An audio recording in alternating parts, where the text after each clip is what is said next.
Hello everyone, आपका स्वागत है मेरे channel cooking and life with फलक पर। तो आज का जो वीडियो है ये बहुत ज़्यादा स्पेशल और मेरे दिल के बहुत करीब है, क्योंकि ये केक मैंने दुबई में first time as an order बनाया है। तो ये केक का मुझे ऑर्डर आया था थ्रू इंस्टाग्राम, और ये केक जो इनकी रिक्वायरमेंट थी वो थी butterscotch cake with edible photo print. तो चलिए इस वीडियो में मैं आपको बताती हूँ कि आप इस केक को किस तरह बना सकते हैं एंड इसमें आपको प्रिंट को किस तरह से लगाना है, पैकिंग किस तरह से कर सकते हैं, सारी इन्फॉर्मेशन दी जाएगी। तो चलिए वीडियो शुरू करते हैं। और हाँ, इस वीडियो में फेरिस ने एक बहुत बड़ी प्रॉब्लम कर दी थी। तो अगर आपने शुरुआत में इस केक में नोटिस कुछ किया होगा, कुछ अलग सा कुछ प्रॉब्लम, तो मुझे ज़रूर बताइएगा। और मैं आपको बताती हूँ कि फेरिस ने इसमें कुछ डैमेज कर दिया था पूरे रेडी केक के ऊपर। तो उसको मैंने कैसे रेक्टिफाई किया वो भी आपको आगे बताऊँगी। जब तक आप ये देख सकते हैं कि मैंने एक स्क्वायर स्पॉन्ज भी यहाँ पे बेक किया है, जिस पे आपको थोड़ा सा शुगर सिरप से सोक करना है। तो शुगर सिरप की जगह पे यहाँ पे मैंने जो नॉर्मल कंडेंस मिल्क होता है उसमें थोड़ा सा पानी मिला के अच्छे से उसे as a soaking agent use किया है।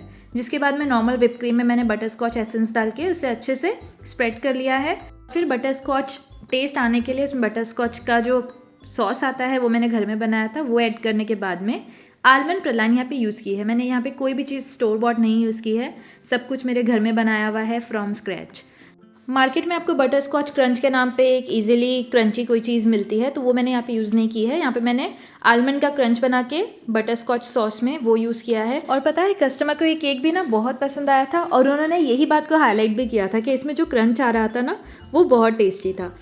तो मेरा यहाँ पे सबको एक सजेशन है, जो भी होम बेकर्स है, कभी भी कोशिश करना अगर आप अपना केक बना रहे हैं और उसे पब्लिक में बहुत अच्छा पसंद करवाना चाहते हैं, तो हमेशा होममेड चीज़ें यूज़ कीजिए। हर चीज़ स्क्रैच से बनाइए, उन्हें बिल्कुल फ़र्क पता चलेगा बेकरी में और आपके केक्स में, तो डेफिनेटली वो आपके पास दोबारा आएंगे। तो इस तरह से अभी मैंने सारा असेंबली कर लिया है स्पॉन्ज लेयर का, एंड इसके बाद में मैं ये क्रम कोटिंग कर रही हूँ। तो अगर जो मेरे स्टूडेंट्स होंगे जो मुझसे केक सीख चुके हैं, उन्हें पता होगा कि क्रम कोटिंग करना कितना इंपॉर्टेंट है। इसकी वजह से आपके जो केक की फाइनल फिनिशिंग होती है वो बहुत ज़्यादा अच्छी आती है। तो देखिए इस तरह से आपको स्क्वायर केक है तो सबसे पहले क्रम कोट करना बहुत इंपॉर्टेंट है। इसे फ्रिज में रखेंगे 10 मिनट के लिए। और मीनवेल मैं यहाँ पे जो प्रिंट करवाई हूँ ये बहुत महंगी पड़ी मुझे दुबई में। एक तो आपको पूरे फुल पेज पे प्रिंट करवानी पड़ती है, हाफ पेज का ऑप्शन ही नहीं है यहाँ पे इंडिया की तरह।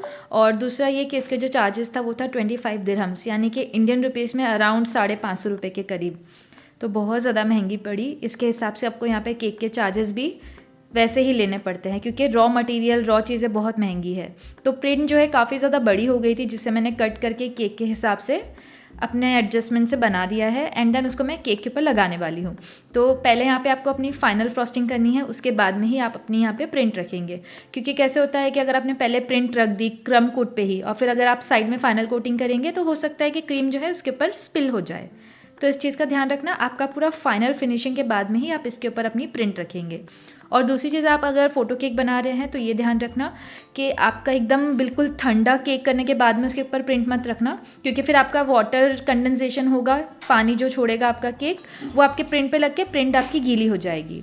तो इन चीज़ों का आपको ध्यान रखना है। तो यहाँ पर बातों बातों में हमारी फाइनल कोटिंग भी हो चुकी है, और अब इस स्टेज पे आप यहाँ पे अपनी जो एडिबल प्रिंट है वो भी रखेंगे। ठीक है, तो आपको जब आप प्रिंट रखते हैं तो केक का और आपके प्रिंट का टेम्परेचर सेम रहना चाहिए। आपका केक बहुत ज़्यादा कोल्ड नहीं रहना चाहिए कि आपने केक को फाइनल कोटिंग करके फ्रिज में रख दिया था और 2-4 घंटे के बाद में फिर आप उसके ऊपर ये आपकी एडिबल प्रिंट रख रहे हो। क्योंकि अगर आप ऐसा करोगे तो केक जब अपना मॉइस्चर छोड़ेगा तो सारा प्रिंट एब्जॉर्ब करके पूरी प्रिंट ख़राब हो जाएगी।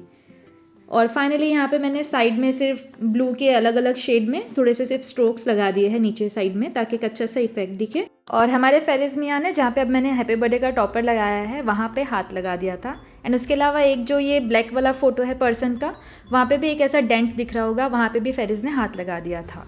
तो ठीक है, एक तो छूट गया था, और जो दूसरा है इतना पता नहीं चल रहा था, इसके लिए मैंने उसे ऐसे ही छोड़ दिया था, क्योंकि अब ये दोबारा प्रिंट करना पॉसिबल नहीं था। शॉप बहुत ज़्यादा दूर है, अगर नज़दीक होती तो शायद मैं दोबारा प्रिंट करवा लेती।